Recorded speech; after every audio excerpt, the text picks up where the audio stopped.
Every car built today stops itself before a skid becomes a crash. Most performance cars now send power to all four wheels without asking the driver's permission. Neither idea started in a supercar or a safety lab. One British saloon did both first, back in 1966, 3 decades before either became standard. Nobody bought it. That's not a contradiction. It's the whole story. Jensen built the future, and then built it in a way nobody could actually own. Would you have bet on this car back in 1966? Say yes or no below, then let's open the hood. Harry Ferguson never built a sports car in his life. Tractors were his trade, machines meant to grip mud, plow frozen fields, and pull loads twice their own weight without spinning a wheel. Somewhere in that world of hydraulics and axles, he became convinced that ordinary road cars were solving traction wrong. 2 driven wheels, he argued, wasted half a car's grip on dry tarmac and nearly all of it on ice. Post-war Britain wasn't interested. Ferguson pitched his 4-wheel drive system to manufacturer after manufacturer through the 1950s, and manufacturer after manufacturer politely declined. Car companies build what sells, and in 1958, nobody was asking for tractor logic under a passenger car's floor. Ferguson kept refining the design anyway, funding his own prototypes, convinced the industry simply hadn't caught up to the argument yet. What changed his luck was a smaller, stranger company willing to gamble. Jensen Motors built hand-finished Grand Tourers in West Bromwich, cars aimed at buyers who wanted something faster and rarer than anything from Coventry or Stuttgart. Engineers there had already been quietly testing a Chrysler V8 wrapped in Italian-inspired steel, the car that would become the Interceptor. Ferguson's system offered something no rival GT could claim: permanent grip on every wheel, all the time, not just when a driver remembered to engage it. Picture what that actually meant on a wet road in 1966. Rear-wheel drive coupes of that era broke traction the moment a driver pushed hard through a bend, the back end stepping sideways with almost no warning. Send that same power evenly across all 4 contact patches instead, and the car simply follows the wheel. Testers who drove early Jensen FF prototypes described something close to disbelief: a heavy Grand Tourer that refused to slide where every rival would already be sideways. Braking told an even stranger story. Dunlop had spent years developing an anti-skid system called Maxaret, originally built to stop aircraft from blowing their tires on landing strips. Nobody had ever wired it into a road car before. Jensen did exactly that, mechanically sensing wheel lock and releasing brake pressure before a skid could fully develop. Decades before any microchip did the same job electronically. Drivers who tested it reported something almost unnerving: stamping the brake pedal hard on a wet surface and simply stopping, in a straight line, with no drama at all. Fitting both systems into one car, though, meant solving a packaging puzzle nobody in Britain had attempted before. The transfer case sending power to the front wheels had to sit somewhere, and the only somewhere that worked ran straight through the space where a driver's left leg would normally go. Engineers pushed forward anyway, reasoning that Jensen's home market drove on the left, seated on the right, and that was the only configuration that needed solving first. Somewhere in a test facility outside Birmingham, engineers ran the FF through braking trials in the rain, again and again, watching a car that should have slid simply hold its line instead. Numbers from those tests still read strangely for the era: stopping distances shorter than anything else on sale, adhesion figures that wouldn't be matched industry-wide for another 30 years. On paper, this was the safest fast car Britain had ever built. That achievement came bolted to a decision nobody in the room fully weighed at the time. Building the transfer case, the steering gear, and the brake servo, specifically around a right-hand driving position, wasn't a temporary shortcut meant to be fixed later. It was baked into the architecture of the car itself, wired into the one side of the cabin that would eventually matter more than anyone at Jensen realized. The same engineering that let the FF stop dead on ice had quietly made a decision no one in that workshop was thinking about yet, one that would decide, years later, exactly which customers would never be allowed to buy it. A decision like that sounds small until someone tries to reverse it. Reworking the FF's layout meant more than swapping a steering wheel from one side of the dashboard to the other, the way a normal export conversion worked. The transfer case, the propeller shafts, the steering gear, and the brake servo, were all built directly into the right-hand side of the car's structure, with no matching space carved out on the left. Numbers tell part of the story too. A standard Interceptor left Jensen's works priced at a serious sum in 1966, enough to compete with anything from Jaguar. The FF, carrying the same body and the same engine plus Ferguson's drivetrain and Dunlop's braking system, cost close to a third more again. That's not a modest premium. It's a price gap wide enough that buyers who might have wanted the technology often walked out with the cheaper, simpler car instead. Buyers noticed that gap immediately, and most of them didn't like what it implied. Spend nearly a third more for grip you might use twice a year. On the 2 icy mornings British winter actually delivered black ice thick enough to matter?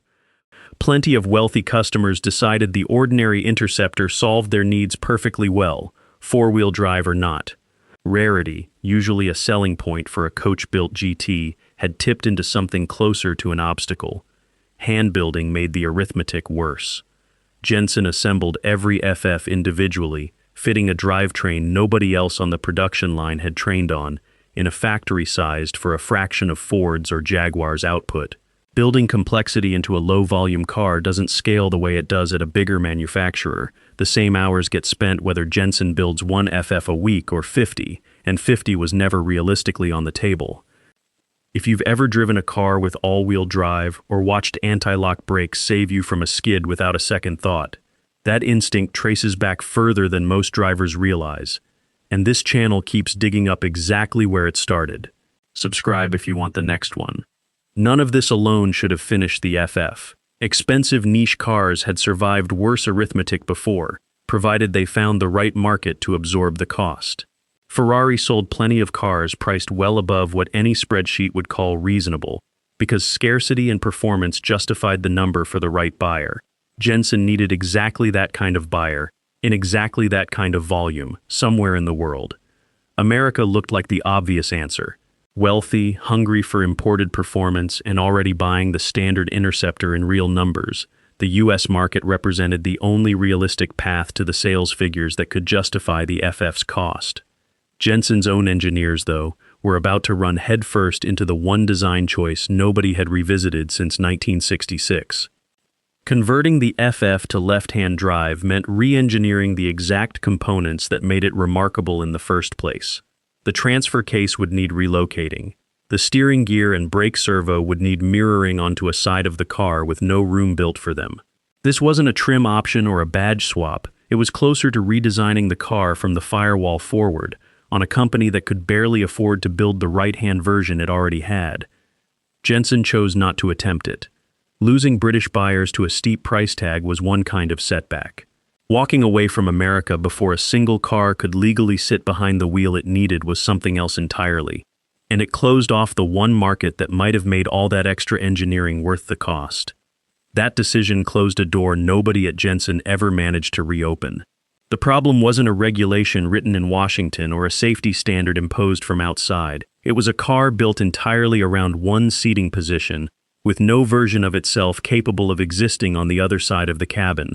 Out of 320 examples built between 1966 and 1971, only a single Jensen FF is believed to have ever reached American soil. One car out of 320. Sit with that number for a moment. Compare that to the standard Interceptor, which sold in the thousands over roughly the same stretch, largely on the strength of exactly the American market the FF could never enter. One car built on the same factory floor under the same badge outsold the other by more than 10 to 1. The difference wasn't demand, it was whether the car could physically be driven where the demand actually lived. Think about what that ratio actually represents. Every FF that rolled out of West Bromwich carried more advanced engineering than its cheaper sibling, better brakes, better grip, a genuinely safer car in wet or icy conditions. None of that mattered to a market that simply couldn't buy the car in a form it could drive. Jensen had built the safer car and made it, by design, unsellable to the one country with the money to justify building it at scale. Production finally stopped in 1971. The technology hadn't failed. The packaging around it simply never got solved.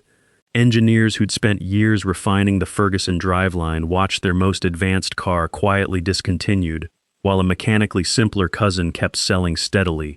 Nobody at Jensen framed it as a failure of ambition. Everybody understood it as a failure of foresight, baked into a decision made years before anyone realized how much it would cost. Here's the detail that makes this story worth telling nearly 60 years later. Every major manufacturer now builds cars with permanent or on-demand four-wheel drive as a mainstream option, not a curiosity reserved for rally cars and Land Rovers. Anti-lock braking became a legal requirement across most of the developed world by the 1990s. Standard equipment on nearly everything with four wheels and a steering column. The exact combination Jensen bolted into a low-volume British GT in 1966 eventually became the industry's baseline, not its exception. Nobody at Ford or Mercedes credits Jensen when they explain modern traction systems, and that omission isn't really surprising. Big manufacturers rarely trace their safety features back to a company that built barely 300 cars before disappearing. Patents expire, institutional memory fades faster than mechanics do. What survives is the technology itself, filtered through decades of refinement, wearing badges that have nothing to do with where the idea actually started.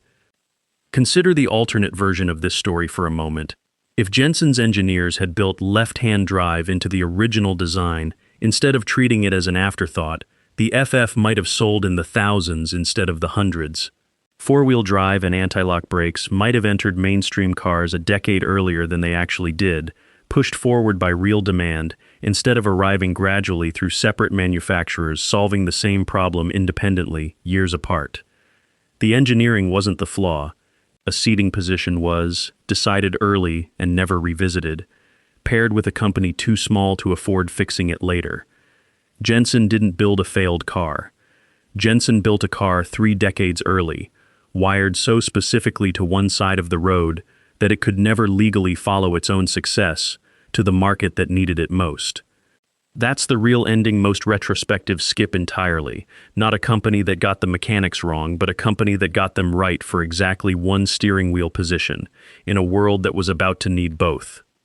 Nearly every car built today carries a piece of what Jensen risked everything on in 1966. The company never got credit. The technology never disappeared. Would you have paid a third more for a car that refused to skid if it had actually reached your side of the road? Tell me below.